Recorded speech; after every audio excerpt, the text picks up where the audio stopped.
The story begins from a dark room where the protagonist tells us about his environment, that he is living in a room which have an old and creepy wall, wooden furniture that's about to break, and bugs occasionally flying in from outside through the ventilator. I envy those insects. After killing the bug, he licks it and says it's bitter. Then he thinks that I've spent my entire life in this basement. Someday, when I escape from this suffocating place, I'll be able to use this self-introduction that I'm writing right now. Normally, one would start their self-introduction with a name. But because I was never called by my name, I don't know it. However, I should have one. That mom must have given me, though I was separated from my mom shortly after my birth. I can tell from the picture of my mom holding me as a baby that she must have loved me. While he is seeing his mom's picture, suddenly a creepy man from behind says that she's dead. Your mom, that is. After that, he angrily turns around and asks him, what do you mean? Then the creepy man replies, she died shortly after your birth by jumping off a bridge. After listening to him, he gets more angry and thinks that this man is my father. At the same time, he's the deranged bastard who locked me in here, so I wouldn't escape. The long corridor of the basement, and the doors with locks. All the keys are within my dad's grasp. After that, his dad laughs and tells him, don't worry. I will never send you outside. Haven't I told you? The reason why your mother chose to die by jumping off. She was afraid. The very world she lived in, this earth, she knew that an apocalypse was coming. That's the reason why I'm not sending you outside, is because I love you. I can't watch my own son commit suicide. After listening to all that, he angrily says, you're lying. She chose to die because she was afraid of the apocalypse. Don't talk about my mom like that. Do you think I'd believe you? You've locked me in here with lies that the apocalypse is coming. After listening to him, his father says it's up to you whether you choose to believe me or not. But this self-introduction you wrote will never see the light of day. While watching his father burning his notebook, he shouts at him to stop him, but his father doesn't stop, and after burning the notebook, he throws it in the dustbins. Then, while watching his notebook fully burning, he tells his father that someone like you doesn't have the right to be called a dad. After listening to him, his father says, oh my, you shouldn't say something like that. I'm doing this all for you, as you can see. Now then, follow me. It's time. Then, while following his father, he thinks same hour, every day, the corridor that we always pass by. Of course, in here, there are no sounds of other life forms. My dad and I are the only inhabitants of this vast basement. The same routine starts even today. The same lectures and the same training. There's only one thing that allows me to overcome this boring daily life of mine. In the brief free time that's granted in the daily routine, I'm able to take books from the basement library and read them. Though there are many books in the library, the ones I like the most are the ones that describe the outside world. I wonder how the sunlight written in those books would feel. It's probably much warmer compared to the underground lights. I want to experience a peaceful daily life, and I want to see the beautiful scenery. I want to talk to people too. Perhaps I could be friends with them. But most of all, what I need to do immediately after I escape is, while he is thinking all that, suddenly his father comes there and takes the book from him. After taking the book from him, his father tells him that I've definitely told you that books are only allowed in your free time.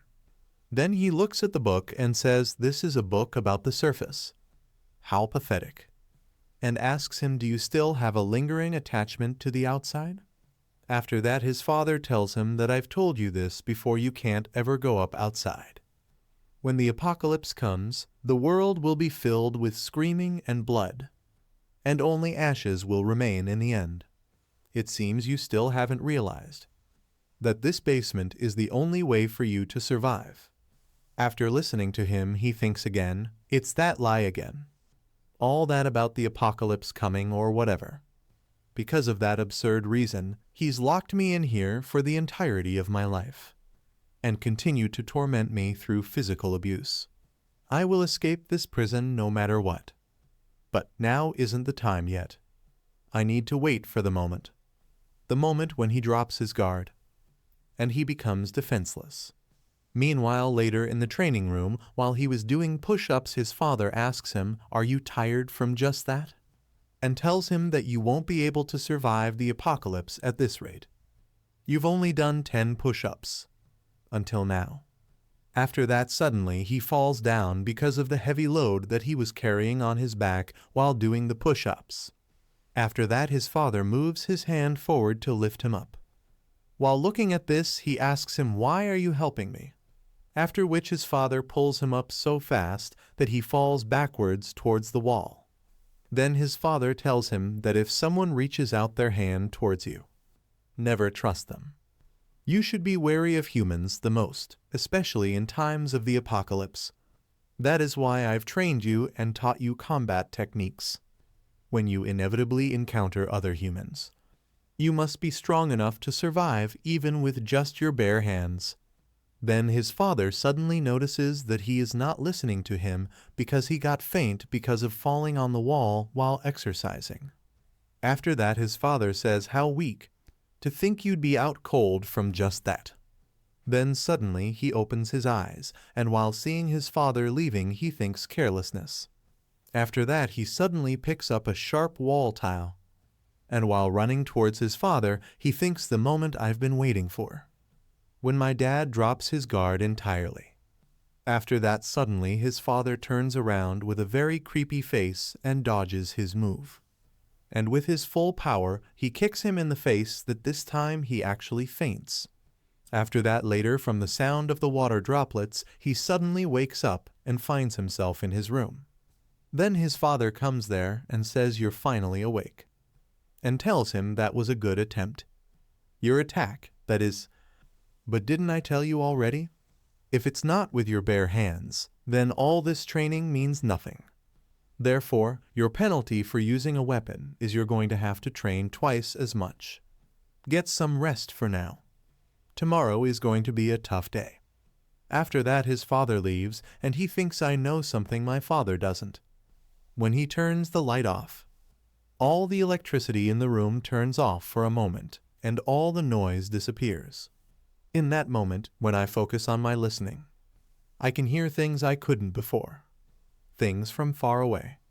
The sound of wheels turning, of birds chirping, and even the noise of a bustling city. From this, I found 2 truths. But in actuality, it's daytime above ground. The other truth is that Earth is peaceful. My father says that the end is coming, but it's all a lie to keep me locked up underground. And then I'm going to find my mother whenever I ask father about her. He always says that she's dead, but now I know he only tells lies. I think there's a hidden meaning in what he says. She's actually alive. One day, I'm going to escape from here, and I'm going to find her no matter what. Meanwhile, when his father is walking in the basement's corridor, suddenly a phone call comes to him. After that, he picks it up and says, "What is it?" "I told you not to contact me unless it was an emergency." After that, he says, "All right, let him live." Then he suddenly throws his phone and starts crying. Meanwhile, later, he opened his eyes and found himself tied with the ropes. After that, he asks his father, "What are you doing?" and tells him that untie me right now. After that, he notices something and thinks he's not listening. Fine, then I'll slowly break it myself. It's working. It's slowly ripping apart. After looking him trying to break the rope, his father tells him to stop. Then he tells him that you said today's training will be twice as difficult, and asks him, "You can't even remember what you told me." Then his father replies that plans have changed, and tells him that we won't be doing anything today. Not just today, but every day from now on. You won't be able to do anything other than sit in that chair. After listening to him, he asks him, "What are you talking about?" and says, "You said you're going to train me to survive the apocalypse. If you keep up tied up, I won't be able to..." While he was saying all that, suddenly his father replies, "Training is over now." After listening to him, he gets shocked and thinks what's gotten into him all of a sudden.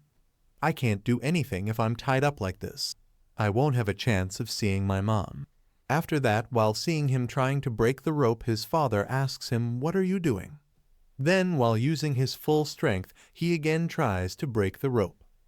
After that, his father comes close to him and punches him. Then his father says, "Didn't I tell you not to move?" After that, he falls down and thinks, "I don't know what got into me back then. It would have made more sense to just pretend to agree with my father while looking for another opportunity." But in that moment, I didn't want to lose to him, even if it cost my life. My resentment towards my father, the one who locked me up and made me suffer, was growing stronger. I was curious to know what my father, the one who always looked down on me, would look like if I pummeled him.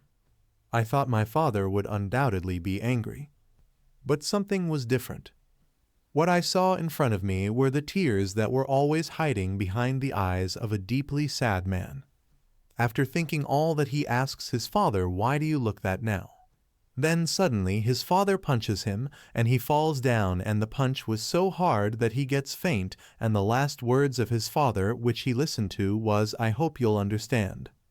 After getting faint, he remembers something which his father said to him to always keep in mind. The most important rule. Rule number 1 of surviving the apocalypse. Never leave the basement. Because according to his father, there will be no safer place in the world than basement. It have thousands of defense mechanisms that can be maintained for over 126 years. With plenty of food and resources. Trying to leave this place where everything is prepared is like committing suicide by jumping into a fire pit. And he also remembers that his father told him once that the end finds us without any warning. So you must never leave the basement. Meanwhile, later he wakes up and sees that his dad is not there and thinks this has never happened before. The only time Dad had disappeared, this has never happened before, was when I would lay down to sleep. Dad's strange behavior started yesterday. Something is definitely going on. From the repetitive lifestyle in the basement to the current situation that I couldn't understand. I knew instinctively that something huge was about to begin, and listening to my hunch was a good idea. Then he suddenly notices that all the gates in the basement are opened. After looking at this, he starts running to escape the basement, and while escaping, he thinks a once-in-a-lifetime opportunity. Dad would have stopped me from escaping, but he's not here. After that, he suddenly stops at the exit point and sees the ladder. Then he starts climbing the ladder, and while climbing it, he thinks I found it. Please let that light beyond be sunlight. Then, after reaching the top, he finally escapes the basement, and he sees the sunlight for the first time in his life. It is a very joyful moment for him as he sees the outer world for the first time in his life. After that, he thinks I made it. I actually made it out. While he was standing in between the road, someone asks him from behind, "Kid, what do you think you're doing on the road?" Then he suddenly turns around, and after seeing an unknown person for the first time, he gets happy and starts saying it's an actual person. From looking at this type of weird behavior, the man gets shocked and thinks, "What's with this kid? Did he hit his head or something?" Meanwhile, suddenly, he remembers something and thinks now isn't the time for this. It's too early to let my guard down now that I've escaped. Dad might have noticed I'm missing and could come after me. For now, get as far away from the basement as possible. I've dreamed of this moment all my life. Escape from the basement. And, for the first time, be free. After that, he suddenly stops running and thinks, but why? Why did it open? Was it a malfunction in the safety system? No. The door wouldn't open because of a mere malfunction. Dad's a meticulous person who wouldn't make such a mistake. What if opening the basement door was Dad's intent? No, that's impossible.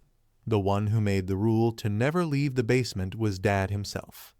After thinking all that, he looks around himself. He sees the people sitting together and drinking coffee. Students who are going towards school.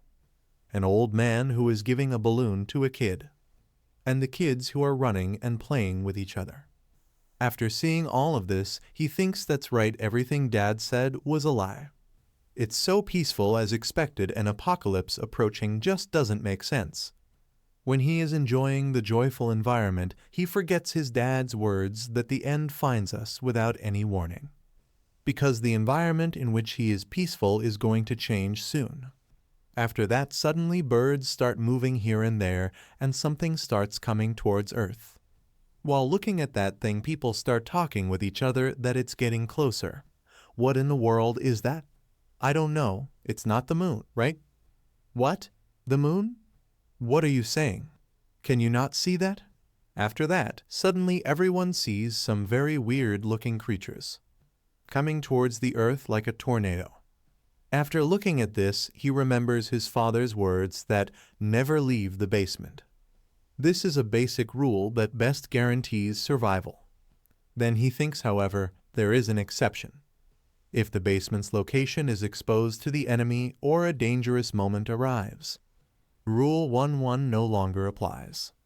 After reaching the road, the monster starts killing the people there, by which everyone gets afraid and starts running here and there to protect themselves.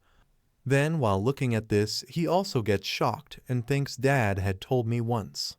When the apocalypse comes, the world will be filled with blood and wails. Only heaps of ashes will be left behind. The apocalypse begun. After that, the monsters start destroying the whole city. And while lying down with no hope, he thinks my dad was right when he said the apocalypse was coming. That would mean my mom is dead. Was he right about that, too? Meanwhile, he sees a crowd of people start running towards him because of the monsters who are chasing them. After that, suddenly his dad comes there and pulls his hand to make him run. After looking at his father standing next to him, he gets shocked and asks him how did it. Then his father tells him to run, and don't stop moving your feet. While running, he looks behind and sees lots of people are dying because of all those monsters. Then suddenly his father stops and says there are monsters here, too. After that, he changes his route and tells him to follow him. Then they both change the route towards the broken bridge. While running towards the bridge, he sees many people who were caught by the monster. All this scenario was very horrible for him because he is facing the reality which his father was telling him for many years. Then while running, he tells his father that it'll catch up to us at this rate. After listening to him, his father replies, "Shut up and run. This is the only way to leave the city anyway." Meanwhile, after reaching the bridge, they see many vehicles which are destroyed by different types of alien species. After that, he turns around and says the monsters have followed us to the bridge. While he is running, suddenly one of the monsters who is already on the bridge grabs his leg tightly, and it was becoming painful for him. Then he thinks if I don't get it off me now, I will die. After that, suddenly his father hits the monster's tentacles with a big rock to help his son escape the monster's grip. Then he sees that a flock of monsters are coming towards them very fast. After looking at this, he thinks I have to hurry and run away, but the more I run, the more I realize the distance between the monsters and me is shrinking quickly. I can't get away from them. After that, his father tells him to go. Then he replies, I can't run away in this state.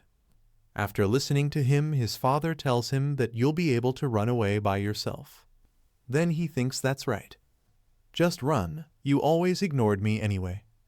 After that, he sees that his father is giving him his hand to get up and asking him, why aren't you getting up? All this was very shocking for him because in his whole life, his father never helped him like that. After that again, his father asks him, I should be asking you, why aren't you running? Then he replies with anger, I told you. Even if I run, I can't make it far. After listening to him, his father tells him that you can survive, since I have a plan. This is unbelievable for him, and he asks his father what? There's no way you have a plan. After that, his father pulls his hand to get him up and tells him to run. Then he tells his father, wait, you didn't even tell me your plan. After that, his father tells him that there's something in my hand. There's no time. Escape using the bridge for now. After taking that price of paper from his dad, he starts running again. Meanwhile, running, he turns back and sees that the bridge is braked and his father sacrificed his life to save him. This whole scenario was becoming very shocking and horrible for him. Then he suddenly stops and thinks what happened. Why did the bridge could it be? That plan he was talking about, was it this? After understanding everything, he starts questioning his father who sacrificed his life for him. Why did you go to this extent? You tortured me all my life, so why now? I survived. But now what? What am I surviving for? Everything I had ever dreamed of when imagining life above ground disappeared. A peaceful life, the beauty of the ground above, and my only goal. I wanted to ask, why did you go this far to save me? What in the world am I supposed to live for in this hellish world? After that, suddenly, he looks at his hands in which he is holding a paper given by his dad. Then, after opening his hands, he sees something which makes him alive from inside. Meanwhile, a monster also comes over the bridge. And to protect himself from it, he starts running and jumps from the bridge. After falling from the bridge, he sees his leg and thinks, I can't stand on my legs. My stamina is at rock bottom. There's no way I can run away from that monster. I'm probably going to die like this, but I believed I had nothing left. Why are you telling me something like this now? I want to live. I won't give up and I'll do whatever I can. To live and find Mom. That's not possible at all. After standing up on his feet, he remembers his dad's words, which were once the apocalypse comes. Humans will not be able to survive, since they won't have the power or knowledge to survive independently. Even if they end up surviving, they won't be able to survive the dangers that repeat daily. After remembering all those things, he questions himself, if that happens, how am I supposed to survive? And just accept my death, while the monster is coming close to him to punch him. Suddenly, he listens to his dad's voice, which is asking him, have you forgotten everything I taught you? After listening to that, he suddenly remembers everything that his dad taught him. All the confidence, all the power, all the energy comes back to him. Now he is alive and strong to fight and defeat the monster. After that, he suddenly dodges the punch of the big monster, and also throws the monster to the other side. Then both of them stare at each other's eyes.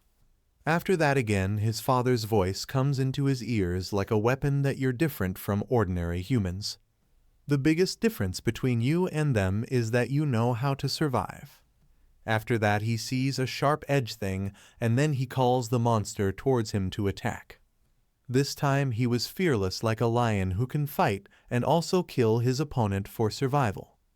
After that, he listens to his father's imaginary voice that everything you've legended up till now, your training, experience, and survival knowledge, do everything you can and survive. The apocalypse. Now we can see how the entire city has been destroyed, and only a few people are alive who are wandering here and there. And then one of them says that 4 days have passed, but the police have not done anything yet. Then another person says that we are lucky we were able to hide here, and now that the food is over and we are feeling hungry, we will have to leave. She again said that you don't feel like saying anything either. If we keep waiting, then something might.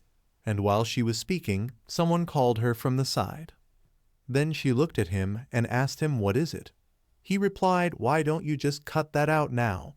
You are starting to make everyone uncomfortable. She answered, why? I'm not speaking loudly.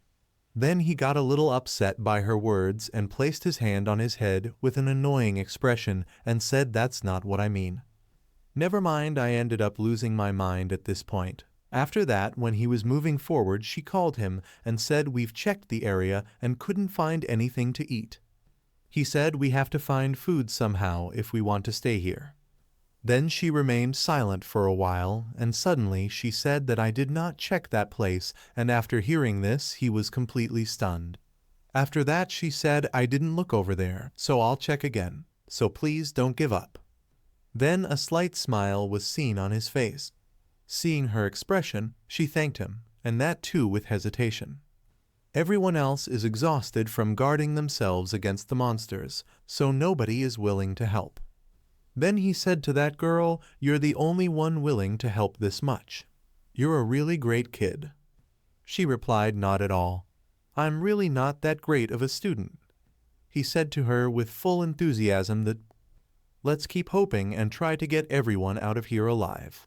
And after hearing all this, she could not move from there, nor could she say anything.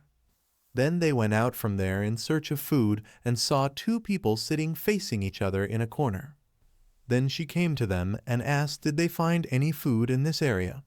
Then both of them started looking at each other, and a food packet came out from behind and said, "Yeah, I found this between some piled debris earlier." She was happy to see this food and said, "Oh, really?" Then both of us tore the packet and finished it all in the blink of an eye. Then she said angrily, "What are you doing?" We said we'd share whatever we find with everyone. She replied, "Those boring people made that decision. We never said we'd follow along, you know? But even yesterday, you guys ate from the shared food portion." Then he started reacting as if he didn't remember or hadn't eaten. After that, she said to them, "If that's how it's going to be, I'm going to report you guys. Why don't you go ahead and try? Do you think we're just going to sit by and watch?" he said to her. She immediately replied, "It's pointless. You probably won't be able to catch me anyway. If there's one thing I'm good at, it's running away." As soon as he was moving forward, there was a loud shouting sound from behind, and they all suddenly became very scared. Then they started asking each other whether you had also heard that sound. Then the girl tells him that it came from far away, "So I think we're okay." After listening to her, he breathes out and says, "Right, I got scared for nothing." Then he suddenly sees a little girl who is sitting in the corner. After looking at her, he smiles and asks her, "Weren't you so confident just a minute ago?" And also tells her that you're nothing but a little wuss. "I'd like to see you run with those shaky legs." Then she looks at the packet food, and while she is looking, suddenly someone says, "Oh, you're back." After that, the guy asks her, "Well, did you take a look over there?" Then she replies, "Yes." After that, he asks her, "And what about food?" Then the little girl replies, "I couldn't find anything." After listening to her, he says, "I guess I'm not surprised. That's okay. The fact that we're still alive is what's most important." While he is talking with her, suddenly a monster comes there by breaking the wall. After that blast, everyone falls down, and the guy who she is talking with calls her for help. But she ignores him by saying sorry and runs away from there. While looking at her leaving him aside, the guy asks her, "Why are you ignoring me?" Then she replies, "I told you, I'm not a good person." And on the other hand, while running, the girl asks the bald guy that where did that monster come from? Then the bald guy tells her to don't look back.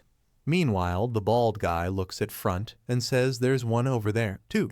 Then, while seeing the little girl running towards the monster, she says it's okay. If she gets caught, we can use her as bait. We can run away to the side. After saying that she thinks what an idiot, she's running towards the monster. Meanwhile, the monster throws its tentacles to grab the little girl. But she doesn't stop running, and she dodges so fast that the monster isn't able to grab her. After which, by jumping and sliding, she safely escapes. After watching her escape so easily, both of them get into shock, and the bald guy remembers that she told him that she is very good at running away. Then the bald guy says that no way she was telling the truth. Meanwhile, escaping the danger zone, the little girl hides behind the wall and sits down to take a rest. While sitting and taking long breaths, she thinks maybe they're gone now. After that, she sees our protagonist who is sleeping next to her. While looking at him, she thinks, is he alive? Then she suddenly sees a monster who is also there, but it cannot see them because of its strange body, which doesn't have eyes, but has ears who can listen to them. So she stops where she is standing and also stops making noise so the monster couldn't hear her. After looking at the monster who is coming close to them, she suddenly pulls the boy and saves him from the monster. Then the monster leaves, and she takes a long breath and thinks, I think it's gone for real this time. After that, she sees that the boy opened his eyes. Then he suddenly jumps back to maintain a distance from her and asks her, who in the world are you? What were you trying to do to me? After listening to his questions, she gets nervous. Then he remembers his dad's words that you must never forget at any given moment to keep humans far away from you. After that, she asks him, what do you mean? And tells him that I just hid you in case the monster was able to find you. After listening to her, he again remembers his dad's lesson that don't ever trust humans. They want to use you and kill you. After remembering that, he thinks as long as dad's right. I won't be able to survive for long if I get close to a human, since they're cunning creatures. Then he asks her, how am I supposed to believe you? After that, he suddenly sits down holding his stomach. While looking at him, she asks him what happened to you. Then he replies, I'm hungry, and thinks that I last ate something 5 days ago in the basement. I've reached my limit. I've been taking long breaks to preserve whatever energy I had. To think I'd come into contact with a human now. Then she replies that I don't have anything to eat. After listening to her, he asks her, what are you talking about? I didn't even ask you. Then she replies, no, you just looked hungry. So, in case you asked, I just... After that, he suddenly sees something and asks her, what's that? After listening to his question, she gets nervous and thinks, what should I tell him? Meanwhile, on the other side, he thinks, what in the world did that human drop? I don't know what it is, but I seem to be getting hungrier when I look at it. Could it be? After thinking that, he asks her, is that food? Then, with full of nervousness, she replies, no. After listening to her, he says, maybe I was wrong. Then she weirdly laughs and says, what are you talking about? There's no way this is food. After that, she thinks he can't even recognize what's food. That boy's definitely an idiot. I could probably gloss over this. Meanwhile, after thinking deeply, he tells her that you are lying and asks her, you think I'd believe a human? After listening to him, she gets nervous cause she was really lying. Then he tells her, you'd be wrong to think I'd just believe you, since it's obvious that everything a human says is a lie. After listening to his weird talks, she holds her head and starts thinking that I was wrong. He's more of an idiot than I thought. Then, after looking at her, he thinks, judging by her reaction, it means that thing is food. I need that food. If she doesn't cooperate, I'll have no choice but to use force. While he is thinking all that, suddenly she takes out the food and says it's exactly half. I can't give you more. You look really hungry, so I'm especially giving it to you. After taking the half part from her, he thinks, why is she sharing? Doesn't she know it'd put her at a disadvantage if she decreased her rations? After that, she tells him, you have to pay me back 4-fold, though. Okay. You can't forget. Then he replies, I got it. And while eating, he thinks 4-fold, so she did have an ulterior motive. Humans truly are cunning creatures. After finishing his food, he starts leaving. Then, while looking at him leaving her alone, she asks him, where are you going? Then he replies, now that I've eaten, I'm moving, human. After that, she again asks him, what? Where in the world are you going in this situation? And tells him that this is my neighborhood, so I know this place really well. I'm sure there's nowhere to go because it's surrounded by monsters. After that, he suddenly turns around and asks her, you know this place really well? Then she replies, yeah, since I grew up in this neighborhood. After that, he asks her, in that case, do you know where the subway is? Meanwhile, later, while going towards the subway, she thinks, how did I end up guiding this idiot? If I had known, I wouldn't have shared my bread with him. After that, she suddenly asks him, why the heck do you want to go to the subway? Then he replies, because it's safe there. After listening to him, she gets angry. Then he tells her that it's concentrated in goods we need for survival. There is a route for us to travel away from the eyes of the monsters.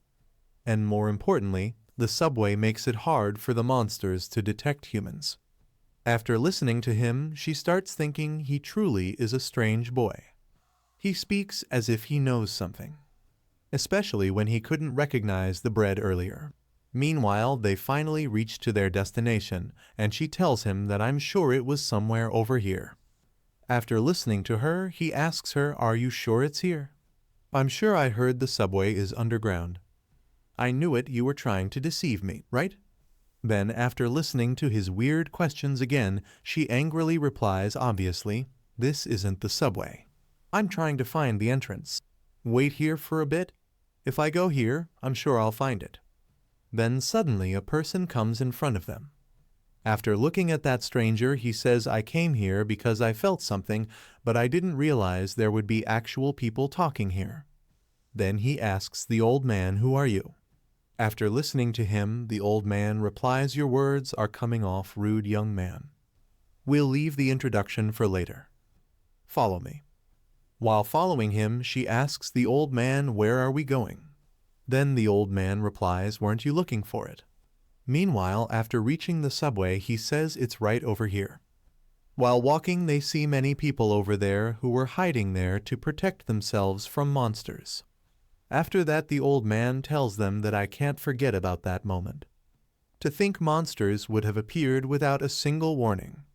I knew there would be nowhere to run because monsters were everywhere, but fortunately, I found a place to hide when I followed the people running away. The fact that I found this place, it can only be because of luck. I'd sometimes go to the surface to look for medication, but there was no one I ran into except for you two.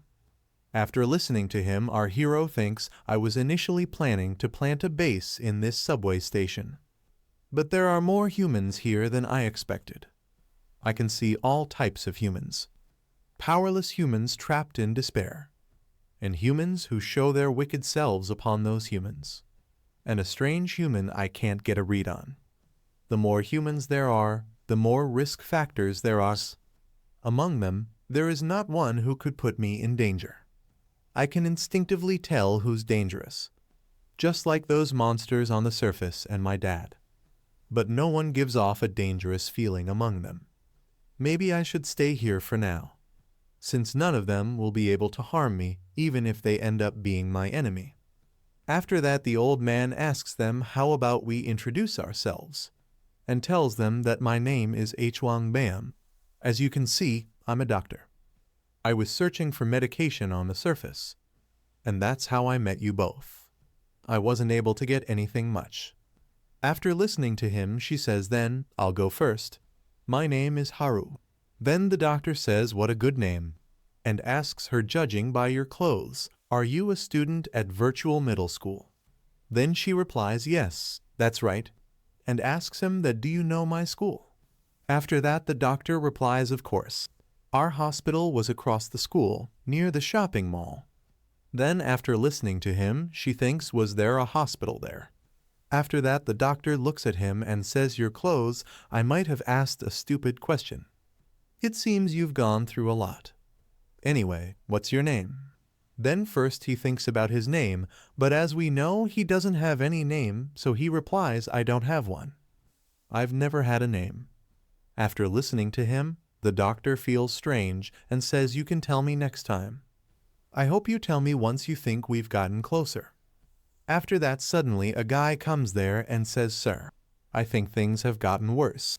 Then they see a guy who has a big wound on his stomach. After that, the wounded guy says, "You're here." Then, while seeing his wound, the doctor says, "It's gotten worse, like I expected. We temporarily stopped the blood last time, but it seems to be worsening much faster than we expected. If you don't get surgical treatment now, you'll be in danger because of the infection. We must do it now. I'll disinfect the wound." While looking at the doctor, our hero thinks, a doctor. I've secretly seen one in a book without Dad knowing. A job that exists to treat humans for a price. After thinking all that, he suddenly asks him, "In that case, now that the apocalypse happened, what are you receiving as the price to treat humans?" After listening to his weird question, everyone gets shocked, and the doctor replies, "Do I have to receive such a thing? It's a doctor's job to treat those who are hurt. Don't worry, since I have rarely failed a surgery." After that, the wounded guy says, "Thank you. I'm saved, thanks to you." While looking at this, he thinks I don't understand. Why is he helping him? To help without anything in return. Are humans that stupid? Or do they actually do stuff like that for others? While the wounded guy is hugging the doctor, he finds out on his name badge that in actuality Hwang Bam is a veterinarian. After that, Hwang Bam says, "All right, let's get started. It might hurt a little, but that can't be helped." After finding that he is not a human doctor, the wounded guy gets into fear and tells him that wait a minute, please undo this. Then Hwang Bam replies, "I can't do that, since it could lead to bad news if you move during the surgery." After that, with full of fear, the wounded guy says, "Wait, you're a veterinarian," and asks him, "Can you actually perform surgery?" Then Hwang Bam laughs and replies, "Of course, I can, since humans are technically animals." After listening to that, the wounded guy starts panicking with fear of surgery. Then Hwang Bam tells him, "Calm down, young man. It's dangerous if you jump around like that. Your condition will worsen. I need anesthetics." While listening to him, a girl tells him from behind that there's no way we'd have something like that. After that, Hwang says, "Oh, here it is," and hits the wounded guy with a brick. While looking at this, our protagonist thinks I thought wrong. Humans are dangerous. Meanwhile, later, he goes far from them to sit quietly, and while sitting, he thinks I made the right call to get out of there. There's no need for me to keep watch over that scene. What do I do now? The only thing I have is the picture father gave me, a photo taken during my childhood, and a note in the back of it that says, "Mom's alive." It's over. I don't have enough clues to know how to find my mom. But whenever I look at this photo, I feel a sense of unease. That's because, in the background of the photo, there were unnatural, alien-like flowers. Even when I was in the basement, I thought it was strange, so I looked into flower books to learn more. But I couldn't find any information on the flowers in the picture. If that flower only grows in specific locations or environments, then I might be able to find out the location of where the picture was taken. In order to find that out, I have to first find someone who can identify the flower for me. This photo is the only clue I have. I have to make sure I don't lose it. I'll need to ask everyone if they recognize the flower. Meanwhile, on the other side, a girl tells a guy that, "Boss, I gathered everyone." Then he replies, "Let's begin," and tells her that bring everyone over here. If they refuse, then use whatever method you want. After gathering at one place, forcefully people start asking each other why we are gathered here. Then a guy from the crowd asks the boss of the group, "Hey, why are you making us gather here? Are you allowed to manhandle us like this without any explanation? Are you listening to me?" After that, he suddenly turns around, and from his eyes the guy gets into fear. And while moving towards him, the boss of that group thinks I can look into the depths of the human mind. I can see what thoughts they're hiding inside. I can see it from their eyes. Fear, he hides it by acting tough on the exterior. But in front of me, it always reveals itself. After getting punched by the boss of that group, the guy falls back from him. Then he pulls him up, and while pulling him, he says, "That's right. That's what I wanted to see. Show me more. Your true form deep within your soul." After that, suddenly his group member comes there and tells him that, "Boss, it looks like some people aren't here." After listening to her, he asks her what are saying. Then she replies, an older person, a boy, and a girl. And there was another injured person. After listening to her, he tells her that, "I'm sure I told you to gather everyone," and asks her, "So what happened?" Then she replies that Zone was given to that thuggish guy. But he never listened and suddenly disappeared. After that, the boss says, "The thug, that scoundrel. We never could get that guy under control. Fine, I'll do it myself."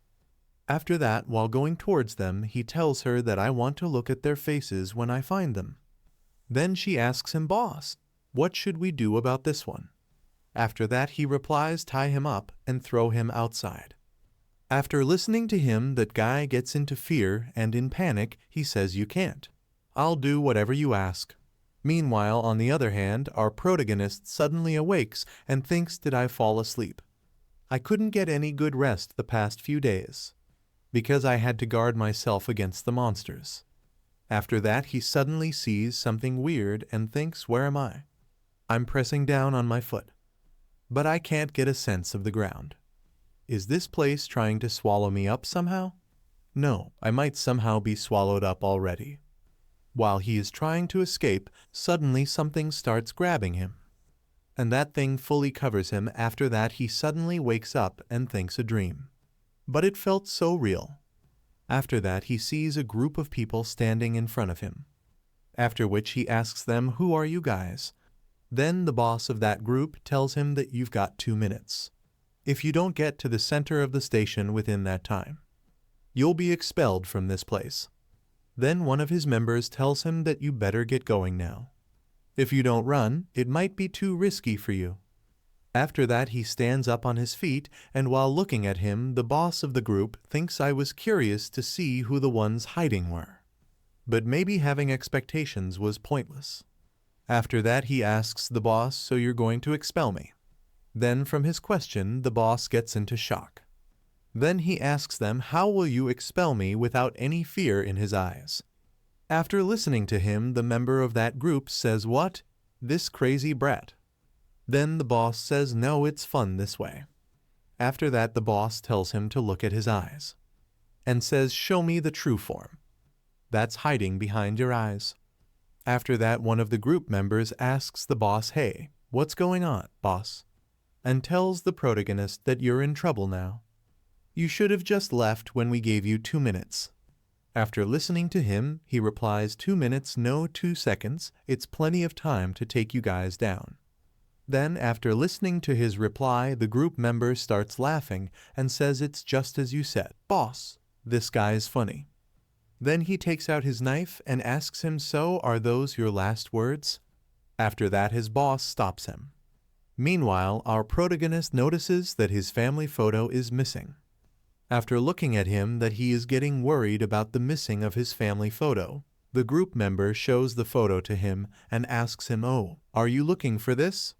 Then he twists the photo and says, I wasn't expecting to find anything worthwhile after looking at you. All I found was this dumb photo. After listening to him, he tells him that if there's even a scratch on that photo, I'll kill you. Then, after looking at his fearless eyes, the boss of the group takes the photo from his group member and tells him that come any closer, and I'll rip this up. After that, he suddenly stops from attacking them, and the group member starts beating him. And while beating him, he asks him, where did all your confidence disappear to? That photo must be real important to you. While getting beaten from that punk, he thinks, shit, I was too careless. I can't believe I lost the photo while falling asleep. I knew humans were more dangerous than monsters. After that, the group member asks his boss, that boss, what should we do about this guy? We should definitely expel him, right? Then the boss replies no, and tells him that when I looked into his eyes just now, the inside of his soul is so deep that I couldn't see anything. We're going to keep watch over him. I'll leave this photo under your supervision. After listening to his boss, he asks him, we have to go that far for this guy. Then the boss tells him that's an order. After that, he replies, all right, boss, and thinks, now that you say it, when that kid was about to attack us, I did get a little scared. As long as I have this photo, that kid won't be able to move a muscle. After that, suddenly Haru comes there and asks them, hey, what are you doing? After that, the boss of that group replies, and there's the other one. Saved me the trouble of finding you. Then she asks him, you were looking for me? After that, the boss of the group tells his members to report at the center of the station. And while leaving, one of the group member tells him that I hope to see you again next time. I'll take good care of this for you. After that, Haru goes near to him and gives her hand to lift him up and asks him, are you okay? Then he rudely refuses her help, which makes Haru angry, and she asks him, hey, what did I do? I was trying to wake you up. After listening to her, he replies, I don't need your help. Move, human. Then she tells him that my name isn't human. I told you before, it's Haru. Get it right already. After that, he also angrily asks Haru, do I really have to remember something like that? Meanwhile, later, Hwang Bam sees both of them are not talking to each other, so he asks Haru that did something happen between you and this gentleman. Then Haru replies, nope. I'm the idiot for trying to have a conversation with someone who doesn't know how to communicate in the first place. So something did happen. After listening to her, he thinks, why would I hold hands with a human of all things? And remembers his dad lesson that if someone reaches out their hand towards you, never trust them. Humans are your enemy. Meanwhile, later, while seeing the group member who have his family photo, he thinks that's the guy who has my photo. It'll be easy for us to take it back by force. Even if he were to respond to my attack by ripping the photo. If I just put it back together, it'd be good enough of a clue. However, I still don't want to ruin it. It's the only item that came out with me from the basement. There's no need for it to be ripped. I just need to wait for the moment he lets go of the photo.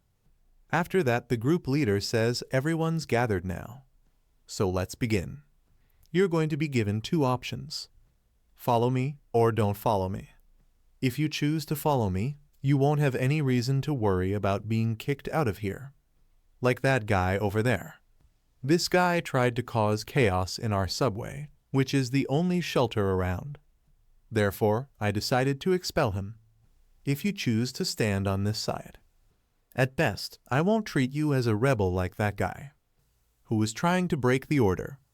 I won't make you follow me by force. But if you do choose to follow me, know this. My word is absolute. After listening to him, the crowd of people starts feeling worried and everyone starts talking about that. Then, while looking at this situation, Hwang Bam thinks those who are stronger rule over those who are weak. In a world where the law is obsolete. It's not too strange that things have turned out this way. You won't explicitly tell me to follow you. But it's still manipulative because if I don't, I'll end up like that guy who was just expelled. Choosing that side is the logical choice if I want to live longer.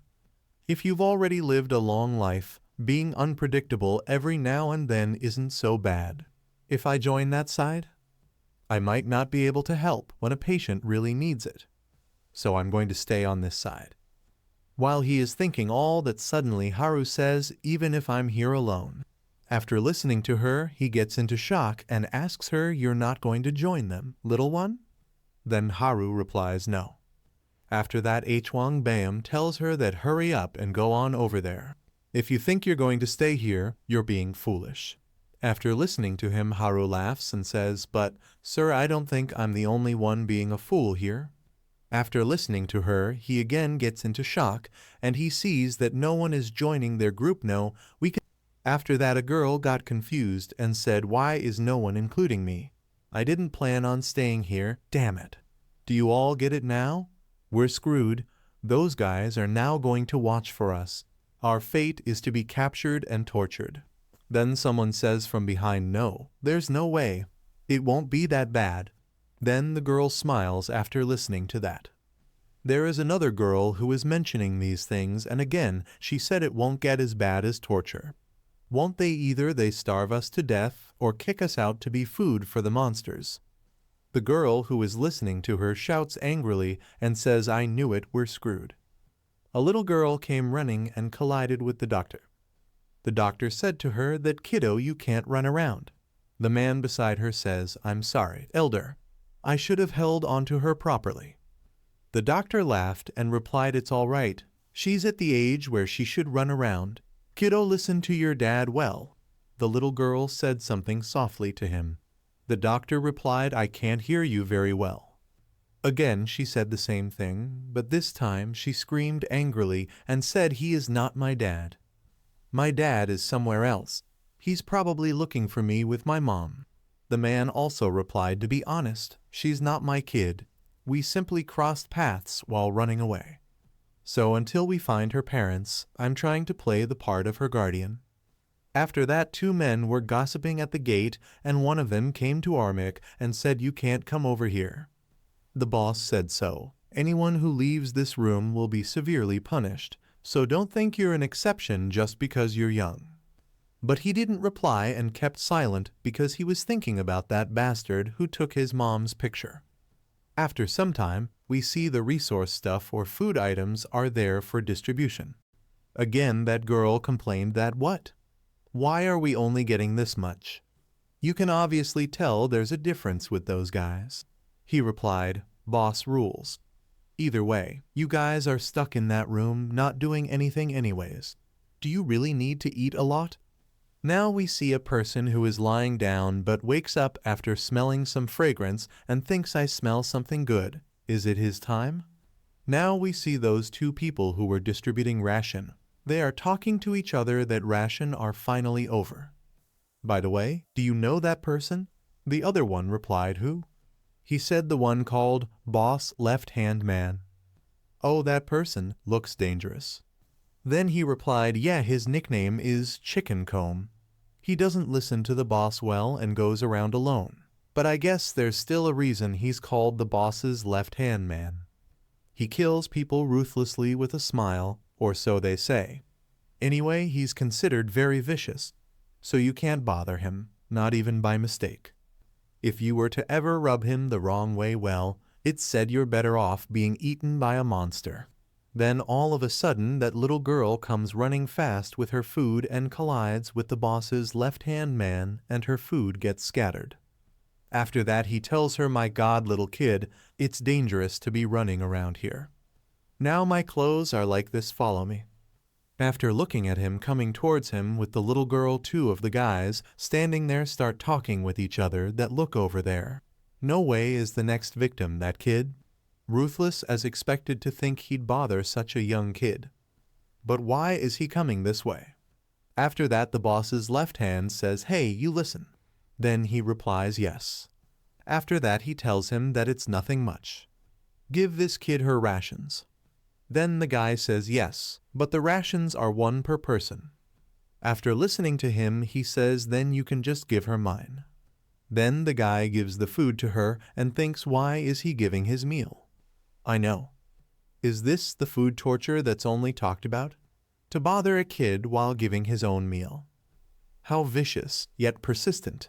After that suddenly the guy who was before with that little girl comes there and tells the girl to hurry and get behind him.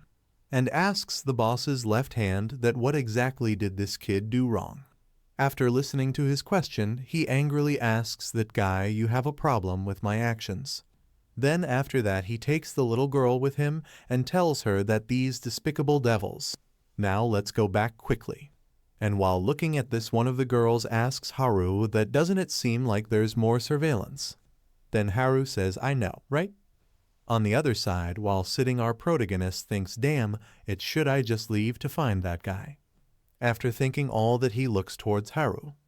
Then after remembering that moment when he refused her help, she turns around her head with anger. Meanwhile at night, when everyone is sleeping, suddenly a girl gets up and sees our protagonist sitting at the corner. Then she tries to touch him, but he stops her from doing that by grabbing her hand. After that she asks her, "Are you awake?" Then he asks her, "What are you doing?" "I knew it, were you planning on attacking me while I was asleep?" After listening to him, she thinks, why is this kid so strong? And tells him that hurts. "What are you saying? I just wanted to talk." Then he leaves her hand and asks her, "Do you just want to talk with me?" After that she replies, "What's wrong? You act like you've never had a conversation before." Then he says, "What's it got to do with you whether I've had a conversation before or not?" And tells her that just get to the point. Then she asks him, "Why are you always apart from other people? Are you a really shy person perhaps?" After listening to her, he replies, "You're talking nonsense. I have no reason to be close with the enemy." After that she asks him, "What humans are your enemy?" Then he replies, "That's right. Every human is an enemy." And asks her, "Is there a reason why I should be close with people who may attack me when my back is turned?" Then she replies, "But I don't plan on hurting you, though." After that he tells her that I don't believe you. You could be lying. After that she looks towards Haru and says, yeah, well, I don't mind you being wary of me. But would you reconcile with that kid named Haru? Then he replies, reconcile. If you're talking about that blonde-haired human, I've never even fought with them before. After listening to him, she asks him, yeah. Then can you get along with her? Then he replies, that's another issue. They're still human. To me, that girl is no different to the humans outside this room. After that, she says that kid might think others can't hear her, but she cries every night while holding her breath. There's probably something heartbreaking that she can't bring herself to say. Well, everyone in this basement probably is the same. But that's all there is to it. If you, who's the same age as her, get along with her, it could be better, no? After listening to her, he replies being sad is something only weak humans do. If you have time for that, it would be better to figure out another plan to survive. After listening to his strong words, she asks him, have you never been sad over losing someone important? Then he remembers his past memories of the bridge and angrily replies no, and there won't be a case in the future. After listening to him, she says not being sad because you don't have a special person that sounds lonely. If you die, I'll be sad for you. After listening to her, he looks towards her and says way to make a person feel bad. I'm never going to die. And I'm not going to care if you die. After that, she stands up and says, how cold did I talk too much? I won't bother you anymore. Sweet dreams. After that, when she is gone, he thinks what a weird human. Let's get some sleep. Will he be able to survive this alien apocalypse or not? What will gonna happen next to find out? Just do like, share, subscribe, and comment down if you want next part as soon as possible. And also help us by giving supers because your one support motivates us a lot to make such type of content. Thanks for watching. Sayonara.